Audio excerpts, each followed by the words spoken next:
Hi friends, a very good morning. Today is the Friday, so today we are going to reconnect on our lecture on our period period on this YouTube platform.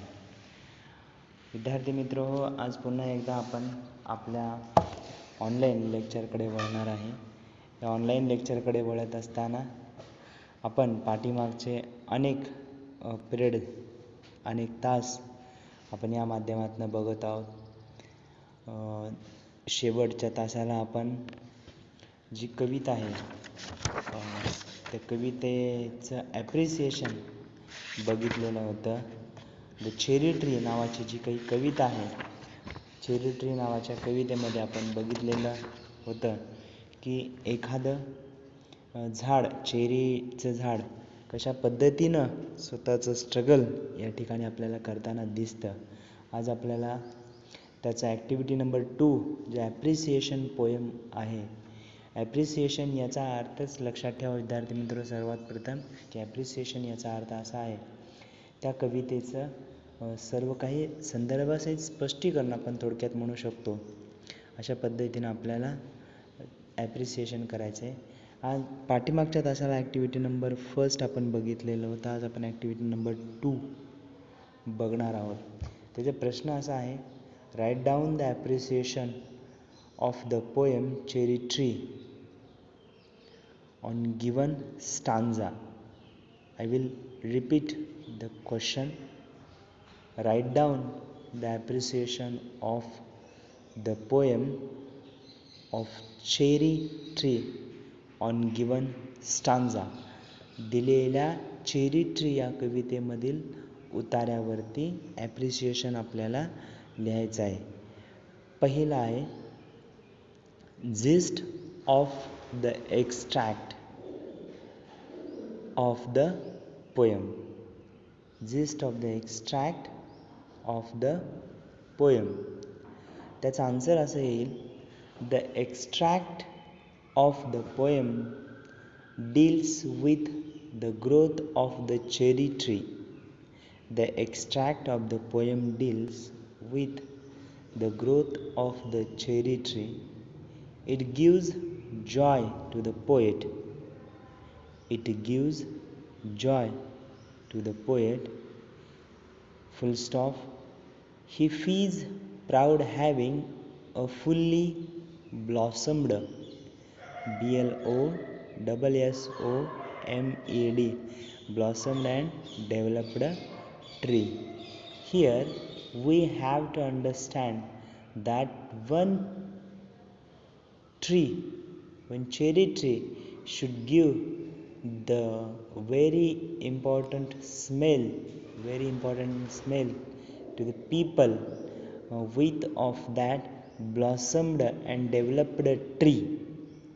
एक आपण म्हणू शकतो की विकसित झालेलं झाड आपल्याला चांगल्या पद्धतीचं फुलं, चांगल्या पद्धतीचे फळे आणि चांगल्या पद्धतीचे सुगंध देत असतो. Number 2, poetic style used in the extract of the poem. Now friends, here this is a very important aspect that you should recognize, that what type of language author was used here to describe their meaning, to describe their emotions with the help of this word. अशा पद्धतीनं जे काही कवयित्री आहेत किंवा कवी आहेत, हे कवी लोक कोणत्या पद्धतीची भाषा वापरून स्वतःच्या इमोशन्स त्या ठिकाणी वापरत आहेत, मांडत आहेत, त्यालाच आपण पोएटिक स्टाईल म्हणायचं. There are many run on lines where the end of the line does not end of the sentence.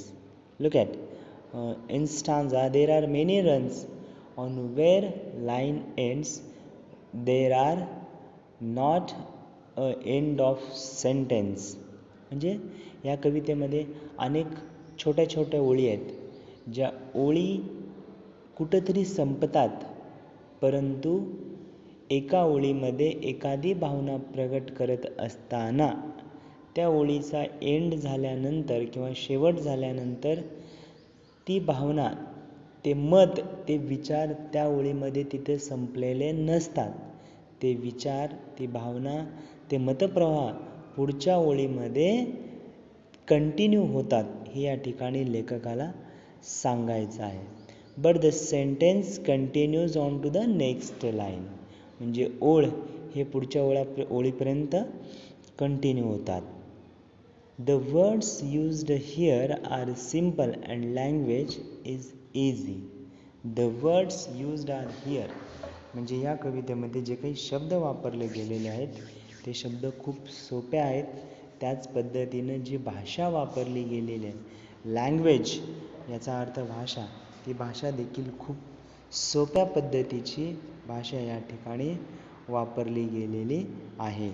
याचा अर्थ असा आहे की अनेक पद्धतीचे जे काही सेंटेन्सेस असतात ते प्रत्येक सेंटेन्सेसमध्ये या ठिकाणी दिलेले इमोशन्स कंप्लीट होतातच असं नाही आहे. Let it will be continue on this next line. पुढच्या ओळीला ते सुद्धा कंप्लीट होतात. आणि जे शब्दांचा वापर केला गेलेला आहे त्या शब्दांचा वापर अतिशय सोपा आहे. ज्या ओळींचा वापर केला गेलेला आहे ती ओळ देखील या ठिकाणी अतिशय सोपी वापरलेली आहे.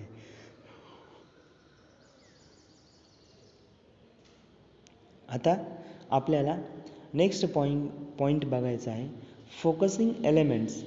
द वर्ड इमेजरी और colour imagery increase the beauty of the extract of the poem. The word imagery और कलर इमेजरी, जे काही शब्द वापरले गेले, जे काल्पनिकता या ठिकाणी दाखवलेली आहे, जे कलात्मक काल्पनिकता, जे रंगात्मक काल्पनिकता या ठिकाणी दाखवली गेलेली आहे, ते दोन्हीही या कवितेची ब्युटी, याचा अर्थ सौंदर्य वाढवण्यामध्ये महत्त्वाची भूमिका बजावतात. विद्यार्थी मित्र, कोणतीही कवितेचा आपण अभ्यास जरा करत असाल तर त्या ठिकाणी त्या कवितेमध्ये किंवा त्या स्टांजामध्ये, त्या पॅरेग्राफमध्ये ज्या पद्धतीची भाषा वापरली गेलेली असते, ती भाषा वापरत असताना त्या भाषेमध्ये असलेलं सौंदर्य हे किती प्रमाणामध्ये वापरलं गेलेलं आहे त्यावरून त्या कवितेचं इम्पॉर्टन्टनेस ठरत असतं. नेक्स्ट आहे the colour imagery depicts the green, dark and pink images. याचा अर्थ या कवितेमध्ये वेगवेगळ्या प्रकारचे शॅडो दाखवले आहे. शॅडो याचा earth it will reflect of that time. याचा अर्थ पिंक म्हणजे एक प्रेमात्मकता असते. डार्क याचा अर्थ एक अंधारमय जग असतं. अशा पद्धतीनं या ठिकाणी दाखवण्याचा प्रयत्न केलेला आहे. Your opinion about the extract of the poem. तुमचं या कवितेविषयी असलेलं मत. I like this extract very much. I like this extract very much as it describes the development of the cherry tree. मला ही कविता खूप आवडलेली आहे आणि जी कविता आहे ती कविता एका झाडाचं विकासाची कला दाखवून देते. एक झाड कशा प्रमाणामध्ये विकसित होऊ शकतं हे कलात्मकता या कवितेमधनं कवयित्री किंवा कवी आपल्यासमोर मांडण्याचा प्रयत्न केलेला आहे. It's blossomed flowers increase the Joy of the poet. It's blossomed flowers increase the Joy of the poet.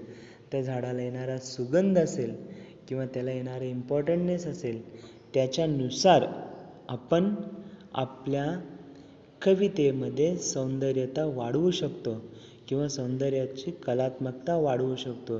हे या ठिकाणी कवीने आपल्याला सांगण्याचा प्रयत्न केलेला आहे.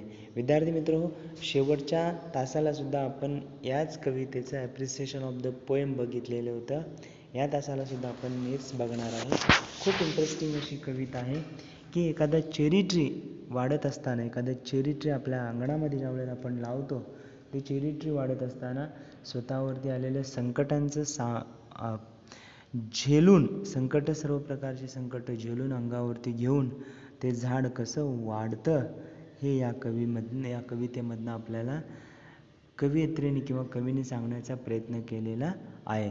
तोपर्यंत आपण इतकं बघून थांबूयात. राहिलेलं पुढच्या तासाला बघूयात. तोपर्यंत धन्यवाद.